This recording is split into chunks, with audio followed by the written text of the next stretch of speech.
Il suo modus operandi era sempre lo stesso, travisato da una bandana e da un paio di occhiali scuri, armato di pistola, faceva irruzione nei negozi, minacciava i dipendenti e chiedeva l'incasso giornaliero. Nel 2017 aveva portato a termine 3 rapine in un solo mese. La prima al negozio Tigotà a Mogliano Veneto il 2 settembre. Il rapinatore, approfittando del buio, è entrato nel locale poco prima della chiusura. Si è diretto verso la cassiera e, puntandole l'arma, risultata solo in un secondo tempo giocattolo, le ha intimato di consegnargli i soldi in cassa, circa 700 euro. Poi era fuggito facendo perdere le tracce.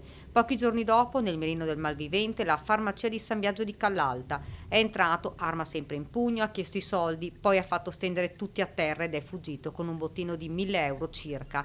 Ed ancora altra rapina, questa volta di nuovo a Mogliano, al Solarium. Il bandito è entrato in azione sempre nelle ore serali, puntando la pistola contro una dipendente, le ha detto di mettere i soldi in un sacchetto, poi si è dileguato con 550 euro. Le indagini dei carabinieri di Mogliano, dove era avvenuta la prima rapina, ha portato all'identificazione del malvivente. Si tratta di un siciliano di 57 anni pregiudicato, residente in provincia di Treviso. L'uomo è stato denunciato per rapina aggravata e continuata. L'identificazione è stata resa possibile per mezzo dell'esame delle immagini della videosorveglianza e dal modo di agire del soggetto.